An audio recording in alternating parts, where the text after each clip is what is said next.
They listen to me, and most listen because they think they know what power is. They see the result, the respect, the fear, but they are blind to the foundation. They equate it with guns, money, tall buildings, loud cars.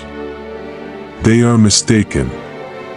True power begins not in the world, but in a man's mind. It is a seed planted in the deepest, quietest soil of your character.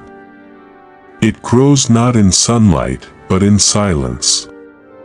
It reveals itself not with a shout, but with a whisper, at the most unexpected moment.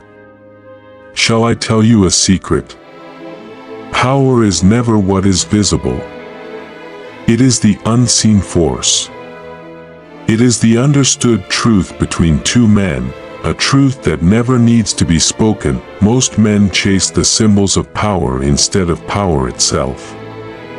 They accumulate possessions, titles, followers, thinking these things will make them powerful. But these are merely the costume of power, not its essence. A man can lose his money, his position, his possessions, but if he possesses true power, he can rebuild everything. If he only possessed the symbols, he has nothing when they are taken away. True power is an internal state. It is the absolute certainty that you can handle whatever comes your way. It is the deep knowledge that your worth does not depend on external validation. It is the unshakable foundation that allows you to remain calm when others panic, to think clearly when others are confused, to act decisively when others hesitate. This internal power manifests itself in subtle ways. In the way you carry yourself. In the quality of your attention when others speak. In your ability to remain silent when others feel compelled to fill the air with nervous chatter. People sense this inner strength long before they understand what they are sensing. They are drawn to it because most people live in a state of internal chaos, and they recognize stability when they encounter it. The visible demonstrations of power, the expensive clothes, the impressive offices, the loud declarations of authority, these are actually signs of weakness. They are attempts to convince others, and more importantly, to convince oneself. The man who truly possesses power has no need for these theatrical displays. His power is self-evident in his presence, his decisions, his calm confidence in any situation. People come to me, they ask, Don Corleone, how did you become so powerful? They expect a simple answer. A trick. A secret weapon. My answer is always the same, and it always disappoints them because they lack the patience to understand it. I learned to listen. Not just to words. To the spaces between them. To the slight tremble in a man's hand when he offers me a drink. To the hesitation in his voice when he speaks of his enemies. To the unspoken desperation behind his eyes when he asks for a favor. I learned to hear the fear, the greed, the weakness, the ambition that other men scream in absolute silence. Listening is the most undervalued skill in the pursuit of power. Most men are so eager to speak, to be heard, to prove their intelligence or importance, that they miss the vast amount of information being freely offered to them. Every conversation is an intelligence-gathering opportunity if you have the discipline to use it properly. When someone speaks to you, they are not just conveying information. They are revealing their priorities, their fears, their assumptions, their blind spots. The subjects they avoid tell you as much as the subjects they embrace. The emotions they display, or try to hide, show you their vulnerabilities. The way they speak about others reveals how they think about relationships, loyalty, and power. Most people have an overwhelming need to be understood. This need is so strong that they will reveal far more than they intend to if you simply give them the space to speak. They will tell you about their problems, their ambitions, their relationships, their financial situation, their health concerns. They will share their opinions, their prejudices, their hopes, their regrets. All of this information is valuable if you know how to use it, but listening is more than just collecting information. It is about understanding the deeper patterns of human behavior. Every person you encounter is driven by a unique combination of fundamental needs: security, recognition, control, belonging, meaning, excitement, contribution, and growth. If you can identify which of these needs is most important to someone, you can predict their behavior and influence their decisions. The man driven by security will always choose the safer option, even if it offers less potential reward. The woman motivated by recognition will work harder for public acknowledgement than for private compensation. The person seeking control will resist any situation where they feel powerless, even if cooperation would serve their interests better. Understanding these patterns allows you to frame your proposals, requests, and offers in ways that align with what people truly want. People will tell you everything you need to know. They will hand you the keys to their very soul, if you have the patience and the will to listen. This is the true foundation. Power is knowledge. But not just any knowledge. It is the knowledge of human nature. The most valuable currency is not gold. It is knowing what a man truly desires, often before he knows it himself. The knowledge of human nature extends beyond individual psychology to understanding social dynamics, cultural patterns, and historical cycles. Human beings are not as unique as they believe themselves to be. The same motivations, the same conflicts, the same mistakes repeat themselves generation after generation, culture after culture, organization after organization. The ambitious subordinate who believes he can overthrow his leader through secret alliances. This is a story as old as civilization. The wealthy man who loses everything because he cannot control his appetites. This pattern repeats itself in every era. The leader who falls because he becomes isolated from his followers. This tragedy plays out in businesses, governments, and families across the world. When you understand these patterns, you gain the ability to see situations developing long before others recognize them. You can predict how people will behave under pressure, how organizations will respond to challenges, how markets will react to changes. This foresight is perhaps the most valuable form of power because it allows you to position yourself advantageously while others are still trying to understand what is happening. And this leads us to respect. What is respect without power? It is pity. And what is power without respect? It is tyranny. And tyranny is a noisy, fragile, ugly thing, doomed to rot from the inside out. It is a castle built on sand. If you rule through fear, you rule only until a stronger fear appears. The moment you turn your back, you will feel the cold steel of the very man who swore loyalty to you. Fear-based power is ultimately self-defeating because it creates the conditions for its own destruction. When people obey you only because they are afraid of the consequences of disobedience, they are constantly looking for opportunities to escape your control. They will smile to your face while plotting behind your back. They will comply with your orders while secretly undermining your objectives. They will serve you faithfully until the moment they sense weakness, and then they will turn on you with all the fury of their suppressed resentment. Fear-based power also requires constant maintenance. You must continuously demonstrate your ability and willingness to inflict punishment, which means you must continuously create enemies.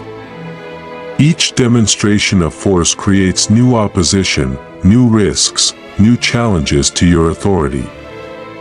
You become trapped in an escalating cycle of violence and retaliation that eventually consumes everything you have built. Moreover, fear-based power limits your effectiveness because people who are afraid cannot perform at their best.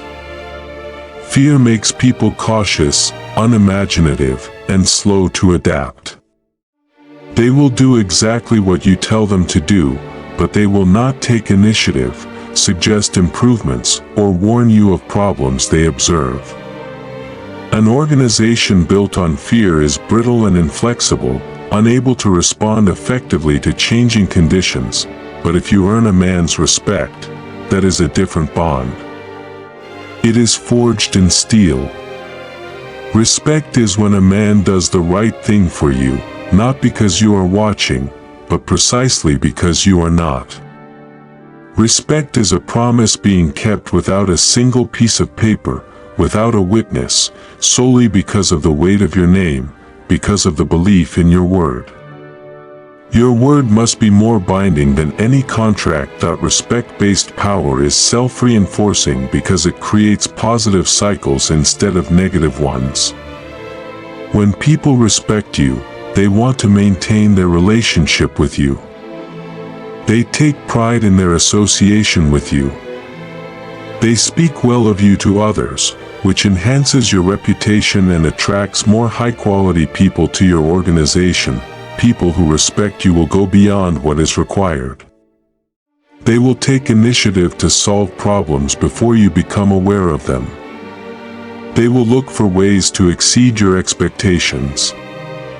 They will defend your interests even when you are not present to protect them yourself. This kind of commitment cannot be bought or forced. It must be earned through consistent demonstration of character, competence, and care for those who serve you. Respect-based power is also more efficient than fear-based power because it requires less oversight and control. When people are committed to your success, they regulate their own behavior. They hold themselves to high standards because they do not want to disappoint you or damage the organization they are part of. This self-regulation allows you to focus your attention on strategic matters rather than constant supervision. How is this respect earned? It is not earned with grand speeches or boasts. It is earned in the dark, when no one is looking. It is earned with actions, not words. It is easy to make a promise to a man. It is the easiest thing in the world. Keeping it, that is what requires character. That is what separates a man from an animal. That is what separates a leader from a bully. The difference between words and actions is the difference between intention and commitment. Anyone can say they will do something. Most people genuinely intend to follow through on their promises when they make them. But intention without the discipline to execute is worthless. In fact, it is worse than worthless because unfulfilled promises destroy trust and credibility. Character is revealed not in moments of comfort and convenience, but in moments of difficulty and pressure. It is easy to keep your word when keeping it costs you nothing. The true test comes when keeping your word requires sacrifice, when it would be easier to break your promise, when circumstances have changed in ways that make fulfillment difficult or costly. This is where most people fail. They make commitments based on optimistic assumptions about the future. When reality proves more challenging than expected, they look for excuses to modify or abandon their commitments. They rationalize their failures by blaming circumstances beyond their control. But people of character understand that a commitment is not conditional on favorable circumstances. A commitment is a pledge to find a way to deliver regardless of obstacles, the reputation for keeping your word, even when it is difficult or costly to do so, becomes one of your most valuable assets. People will trust you with increasingly important matters because they know you will follow through. They will enter into agreements with you based on a handshake because your word has proven more reliable than legal contracts. This trust allows you to move quickly and efficiently in a world where others are slowed down by complex negotiations and extensive documentation that if your actions do not match your words, you have nothing. You are nothing. You are a shadow, and everyone will see through you. Your power is a lie, and it will evaporate like morning dew. Inconsistency between words and actions destroys credibility faster than almost any other behavior. People are constantly watching for this alignment, consciously and unconsciously. They remember what you said you would do, and they compare it to what you actually do. Every instance of misalignment weakens their trust in you. Every consistent follow-through strengthens it. This is why successful people are extremely careful about what they promise. They understand that every commitment they make will be remembered and measured against their subsequent actions. They would rather underpromise and overdeliver than make grand commitments they cannot fulfill. They know that their reputation for reliability is more valuable than any temporary advantage they might gain from making unrealistic promises. The alignment between words and actions must be maintained not just in major commitments, but in small, everyday interactions. If you say you will call someone back in an hour, you must call back in an hour.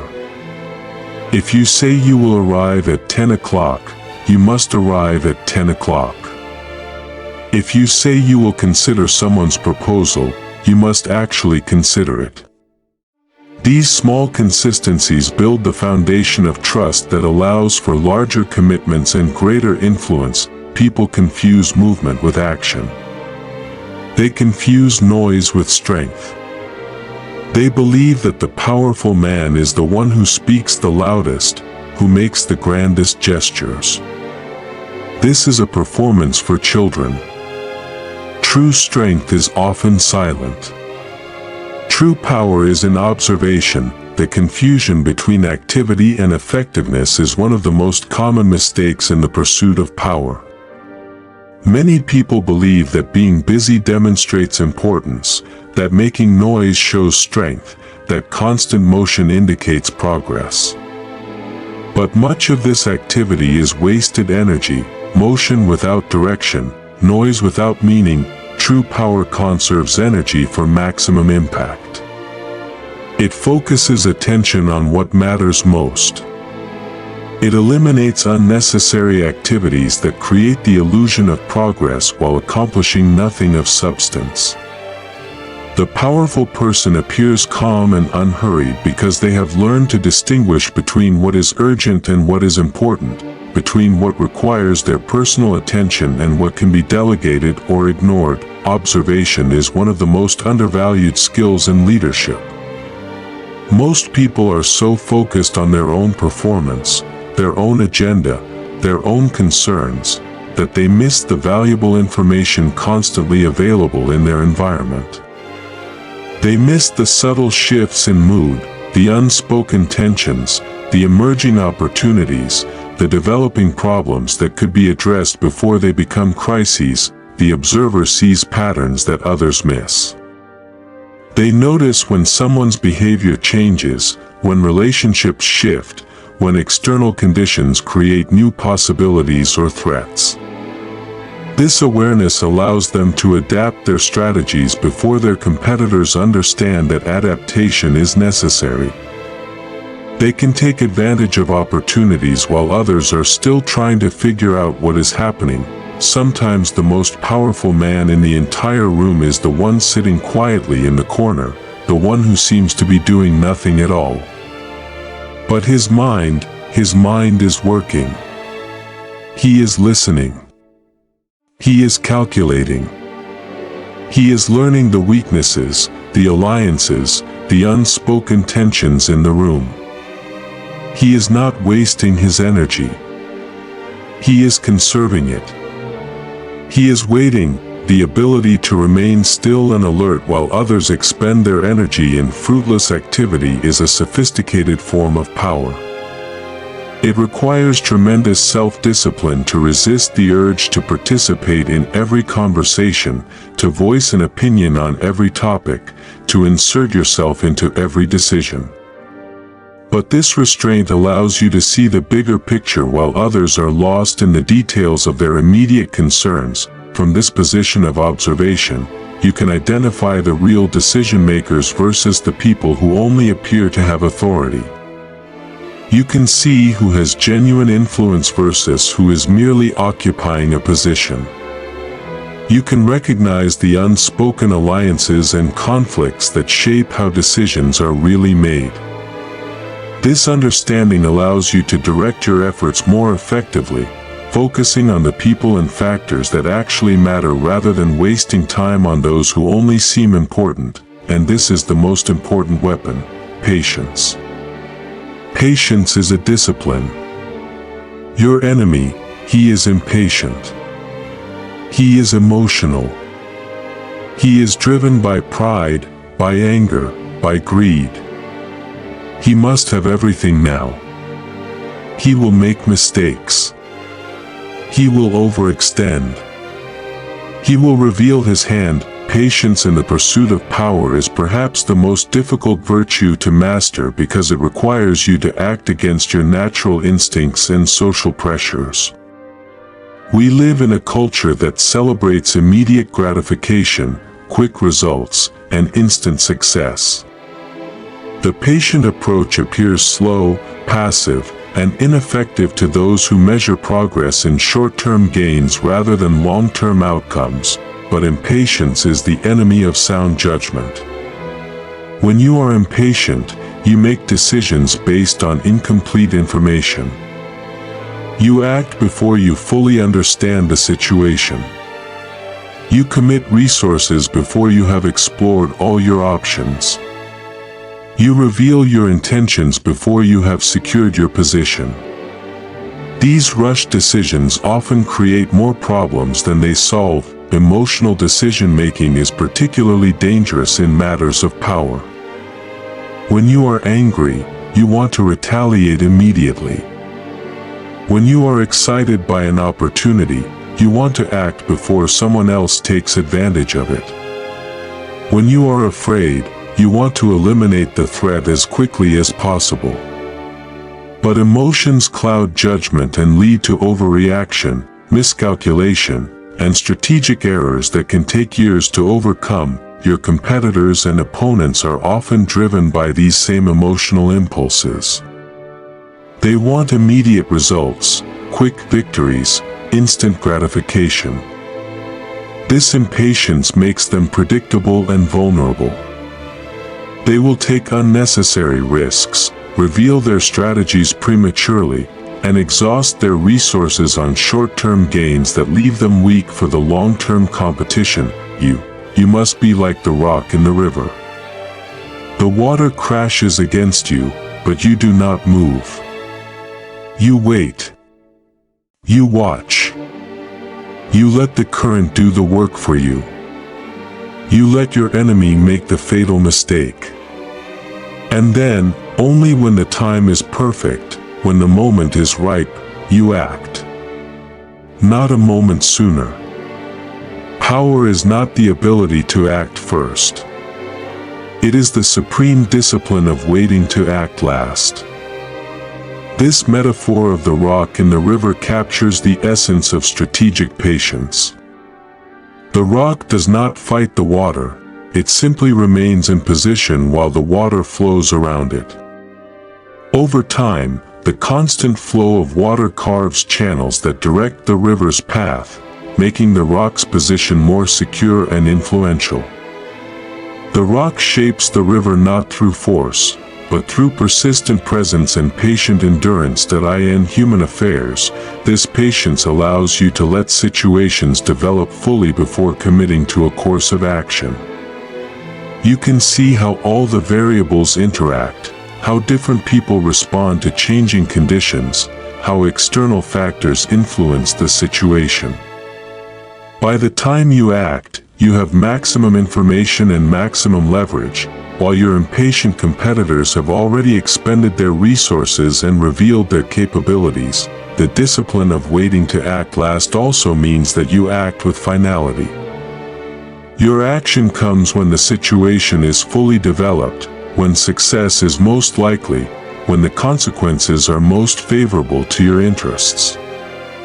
You do not need multiple attempts or constant adjustments because you have waited for the optimal moment.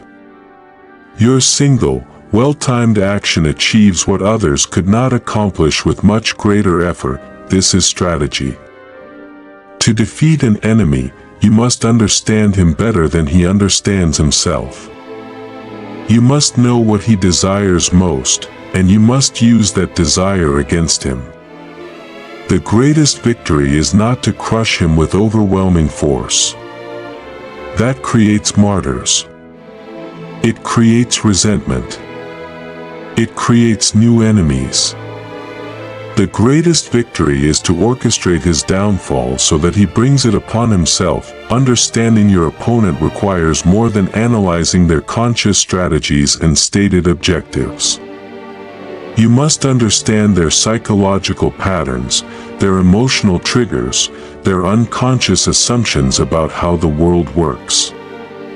Most people have predictable responses to certain types of pressure, certain kinds of opportunities, certain forms of flattery or provocation. These predictable responses become their weaknesses, regardless of their apparent strengths in other areas. A brilliant strategist may be undone by his pride in his intelligence, leading him to overcomplicate simple situations. A cautious person may be paralyzed by analysis, missing opportunities that require quick action.